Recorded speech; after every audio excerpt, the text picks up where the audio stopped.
बिस्मिल्लाहिर्रहमानिर्रहीम। अस्सलाम वालेकुम नाज़रीन, आप यूट्यूब चैनल देख रहे हैं। मैं इमरान खान हूँ। सबसे पहले आज़ाद कश्मीर की सूरत हाल, कुछ थोड़ी सी बेहतर ख़बरें आई हैं कि अब मुज़ाकरात चल रहे हैं। गो के पाकिस्तान पीपल्स पार्टी के लोग गए मुज़ाकरात करने के लिए, और इसका एक रीज़न भी है कि पाकिस्तान पीपल्स पार्टी को आज़ाद कश्मीर में मुमकिन तौर पर हुकूमत बनाकर दी जाएगी। आज़ाद कश्मीर के लोगों ने बड़ी लंबी एक स्ट्रगल की है। 40 दिन तक उन्होंने वहाँ पे धरना दिया, उन्होंने एहतजाज किया, बहुत सारी लाशें गिरी। इस बीच में सिविलियंस जो हैं वो बड़ी तादाद में शहीद हो गए, कुछ पुलिस एहलकार भी शहीद हुए, सिक्योरिटी फोर्सेस के लोग, और झड़पें होती रहीं। एक दिन पहले जो लड़ाई हुई वो बड़ी खौफनाक थी। उसमें इतला आई कि उस लड़ाई में 8 के करीब कश्मीरी नौजवान शहीद हुए, जबकि 3 पुलिस एहलकारों का या सिक्योरिटी एहलकारों के बारे में कहा जाता है उनकी भी शहादत हुई है। और लोगों ने दोनों तरफ से दरख्त काट के फेंक दिए थे और बड़ी सिचुएशन क्रिएट हो गई थी। और उसके बाद फिर मुज़ाकरात का दोबारा फ़ैसला किया गया। तो अब जॉइंट अवामी एक्शन कमेटी के लोग मुख्तलिफ़ जगहों पे धरने देकर बैठे हुए हैं और वो अपना एहतजाज कर रहे हैं। बिलावल मुजफ्फराबाद पहुँचे, और बिलावल को क्योंकि आज़ाद कश्मीर में हुकूमत बनाकर देनी है तो बिलावल को थोड़ा सा मार्जिन दिया जाएगा कि वो मुज़ाकरात करवाएं, और जितनी को क्रेडिबिलिटी बनती है किसी पॉलिटिकल पार्टी की तो वो बिलावल को कोशिश करेंगे उसको लॉन्च करें और कश्मीर के अंदर थोड़ी सी पीपल्स पार्टी के लिए फ़िज़ा बनाई जाए। इससे पहले भी पीपल्स पार्टी को ही आज़ाद कश्मीर में हुकूमत बनाकर दी गई थी, और पीपल्स पार्टी का ही फैसल राठौर वहाँ पे वज़ीर आज़म था, तमाम फ़ैसले उसने ही किए थे। लेकिन अच्छी बात यह है कि चीज़ें ऐसा लगता है कि अब अंजाम की तरफ जा रही हैं, और आज़ाद कश्मीर के लोगों को उनके मुतालबात तस्लीम होने की सूरत में इस मुसीबत से निजात मिल जाएगी। मैं बार बार ये कह रहा था कि इस नफ़रत को फैलाने की बजाय मामले को बातचीत से हल करना चाहिए, तो बातचीत शुरू हो गई है।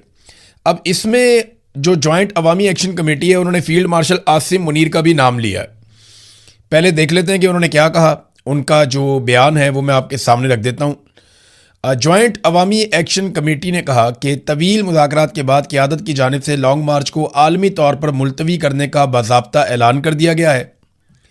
हुकूमत को मुतालबात पर अमल दरामद के लिए 21 जुलाई तक की मोहलत दे दी गई है।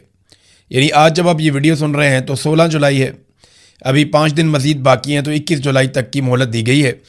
अगर मुकर्ररा मुद्दत तक वादे पूरे ना किए गए या मुतालबात मंजूर ना हुए तो 22 जुलाई से दोबारा लॉन्ग मार्च का आगाज़ किया जाएगा। वादे रहे कि लॉन्ग मार्च मुलतवी हुआ है, कॉल ऑफ नहीं किया गया।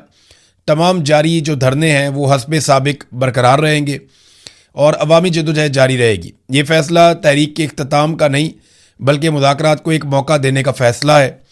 अब निगाहें हुकूमत के अमली इक़दामात पर हैं। अगर वादे पूरे हुए तो ये अवामी जदोजहद की कामयाबी होगी, और अगर वादा खिलाफ़ी की गई तो 22 जुलाई को अवाम दोबारा अपने आइनी और पुरअमन हक़ के लिए मैदान में होंगे। अल्लाह ताला हक़ और इंसाफ पर मबनी फ़ैसला नसीब फरमाए। मामला ये है कि अब कुछ चीज़ें तय होने की तरफ जा रही हैं।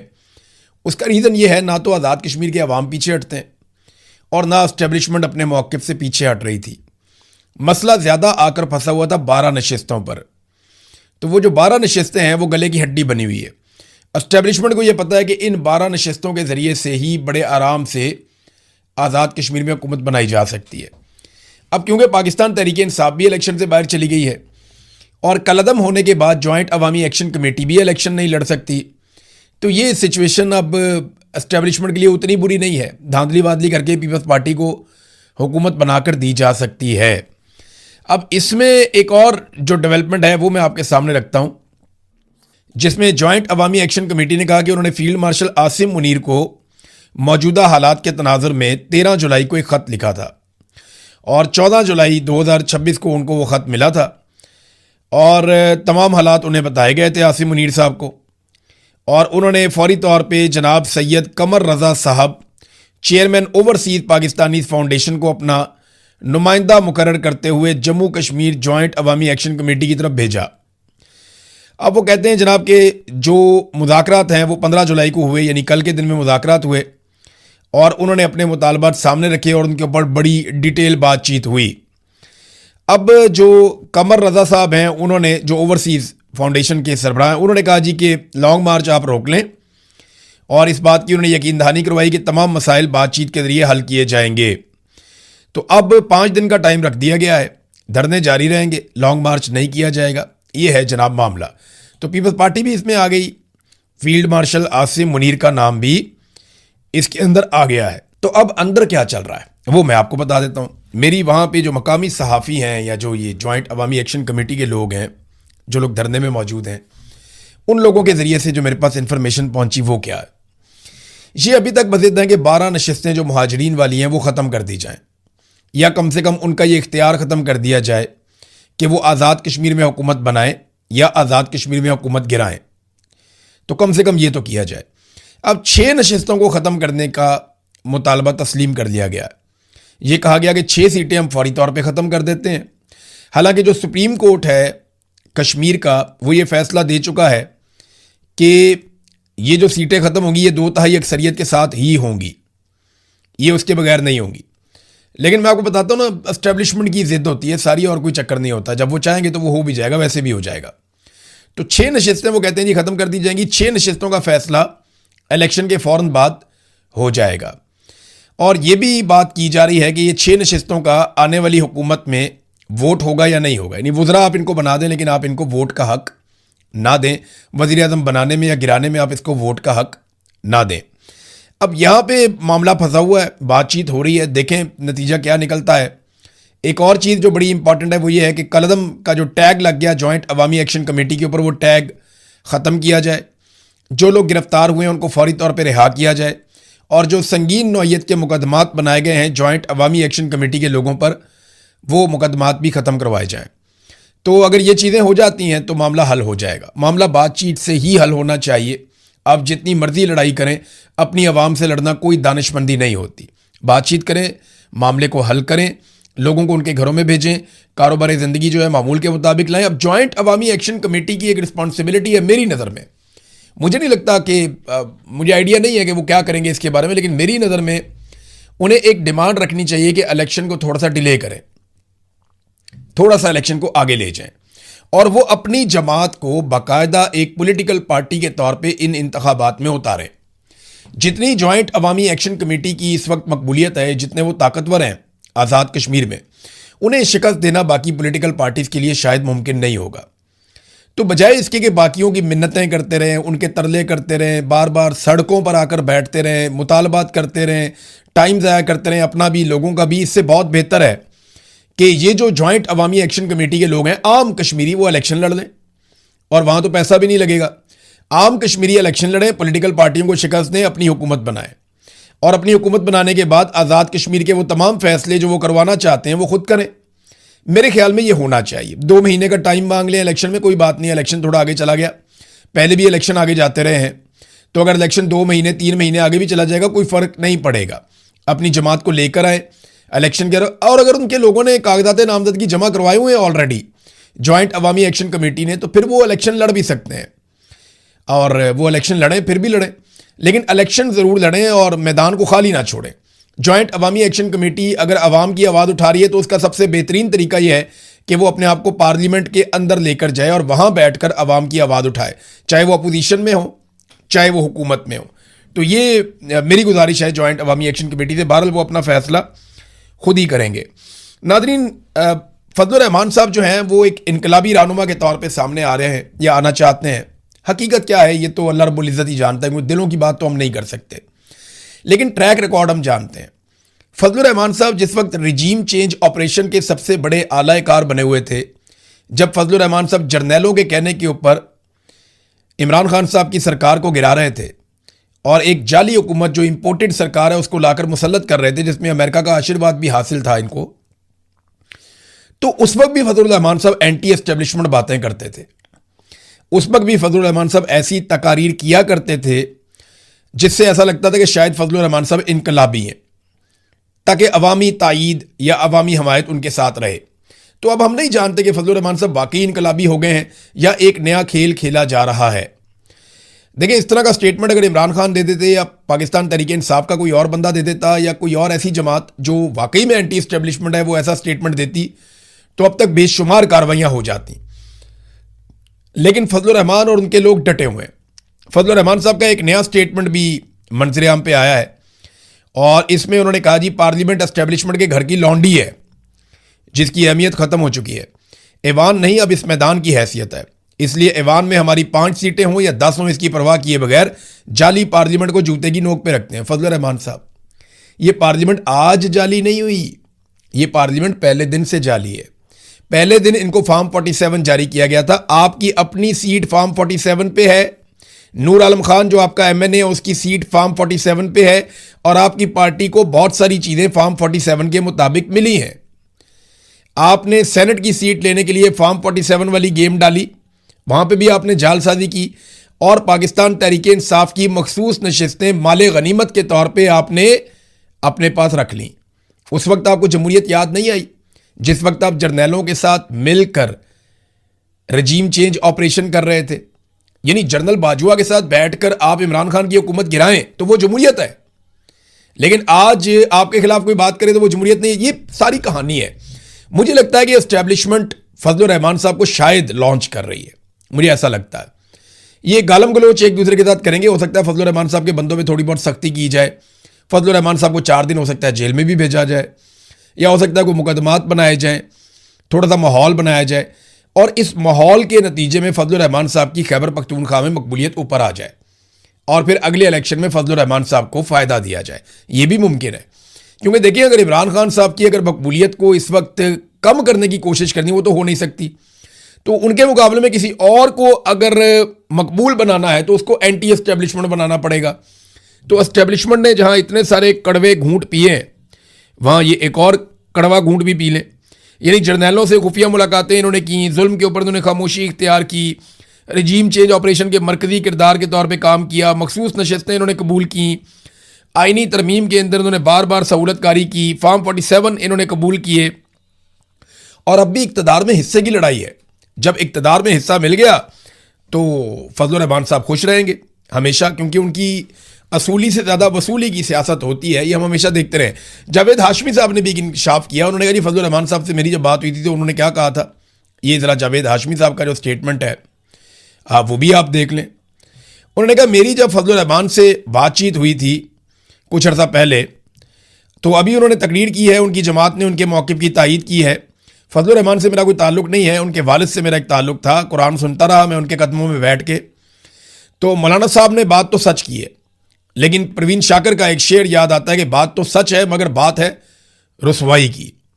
कुछ अर्सा पहले मेरी मौलाना साहब से मुलाकात हुई थी। मौलाना साहब ने मुझे बताया कि इलेक्शन से 15 महीने पहले, यानी 1.25 साल पहले, पाकिस्तान के मालिकों ने उनसे रब्ता किया था और इलेक्शन के नतायज का फैसला 15 महीने पहले कर लिया गया था।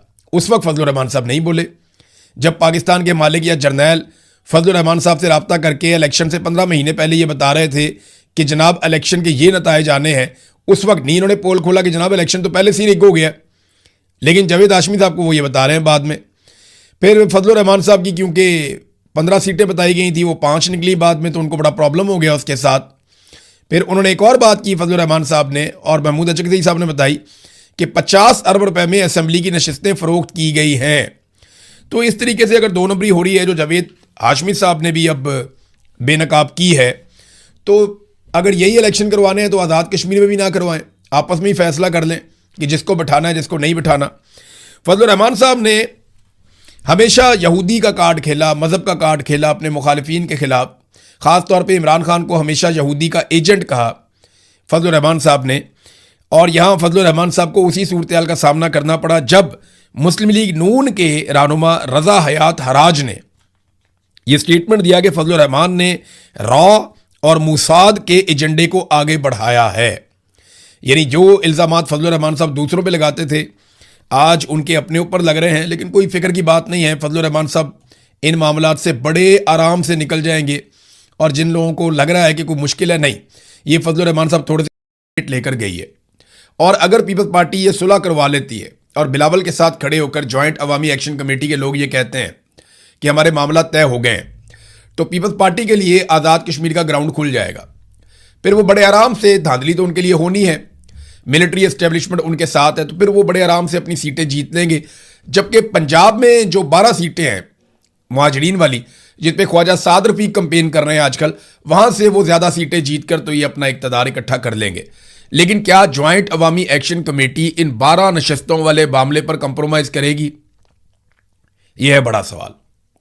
और इस सवाल का जवाब अभी हमारे पास नहीं है क्योंकि मुज़ाकरात चल रहे हैं। फिर मैं आपको बताता हूँ। सुहेल अफरीदी साहब ने नाज़रीन तकरीर करते हुए कुछ जुमले बोले हैं। मैं चाहता हूँ वो जुमले मैं आपको सुनवाऊँ ताकि आपको आइडिया हो कि सुहेल अफरीदी साहब ने ड्रोन हमलों के सामने किस तरीके से सरेंडर किया है। ये सामने पुलिस वाले बैठे हैं, सुहेल अफरीदी खिताब कर रहे हैं, ज़रा ये आप सुनिए, बेबसी का इजहार आप सुनिए।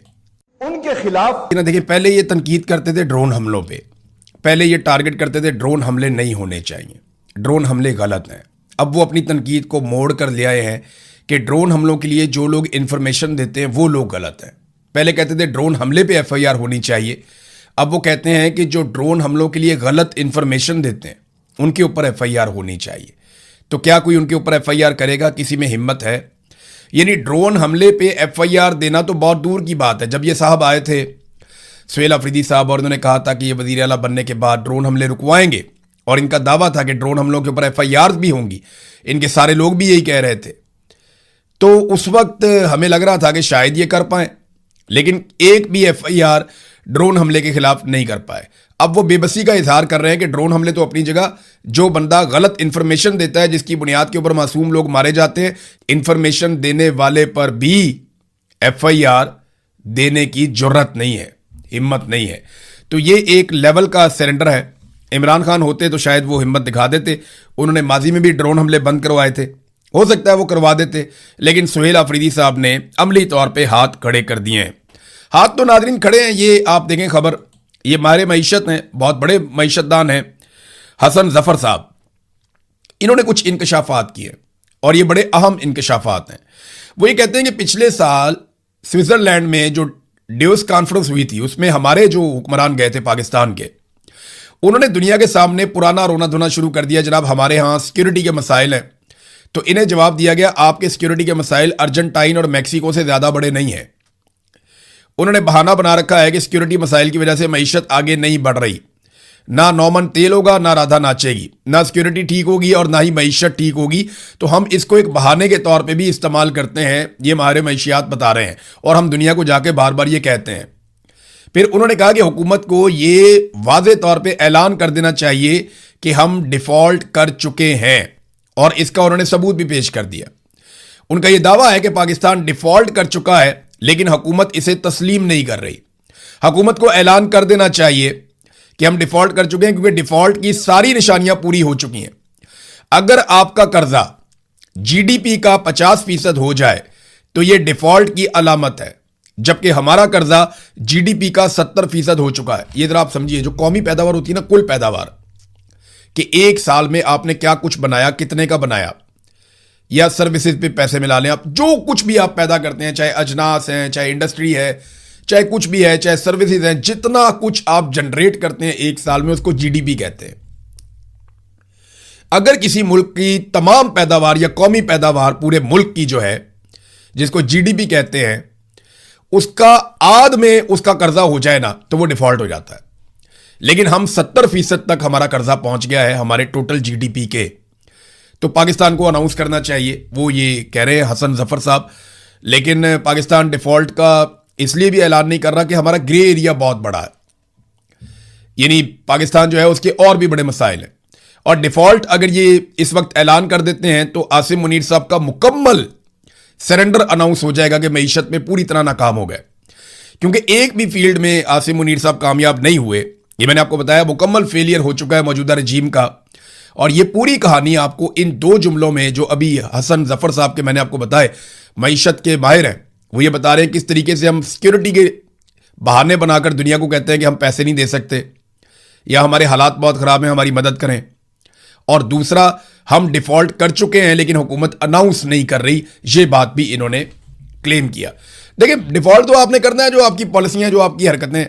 मिसाल के तौर पे आप ये देखें, एक्सप्रेस ट्रिब्यून के अंदर ये खबर छपी हुई है, और ख्वाजा आसिफ ने कल हमला कर दिया था शहबाज राणा साहब पे।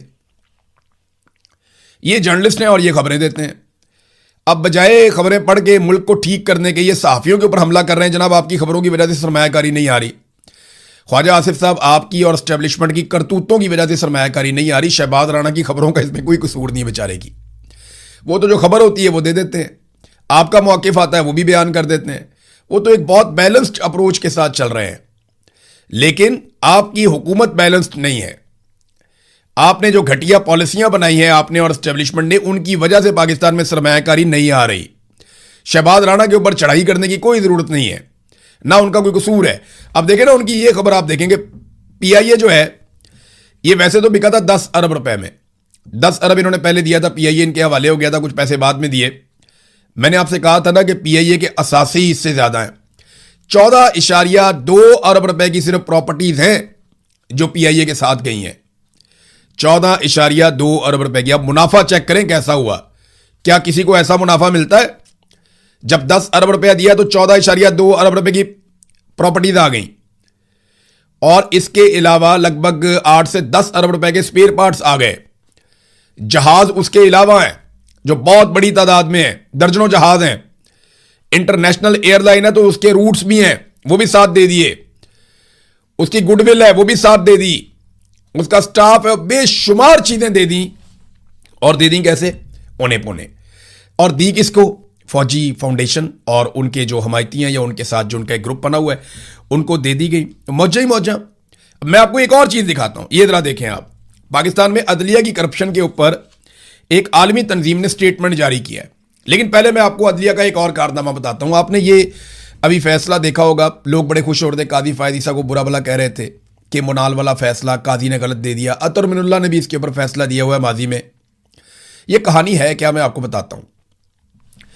हुआ यह था कि 2006 में एक मुनाल रेस्टोरेंट बना था मारगला के पहाड़ों में, और 15 साल की लीज के ऊपर मुनाल रेस्टोरेंट के मालिक ने यह जगह ली थी 2021 तक के लिए। लीज खत्म होने से 2 साल पहले यानी 2019 में पाकिस्तानी फौज का एक इदारा है remount veterinary and farms directorate, तो ये जनरल हेडक्वार्टर यानी जीएचक्यू का इदारा फौज का, ये आ जाता है मैदान में और ये एक लेटर लिखता है मुनाल वालों को कि जनाब अब आपने किराया हमें देना है, और पिछले 3 साल का किराया भी आपने हमें देना है। आपने सीडीए को किराया नहीं देना, यानी कैपिटल डेवलपमेंट अथॉरिटी जो सीडीए है इस्लामाबाद की मलकियत जिनके पास है, आपने गवर्नमेंट को किराया नहीं देना, आपने किराया हमें देना है, क्योंकि ये जगह अब हमारी है और हम हैं इसके मालिक।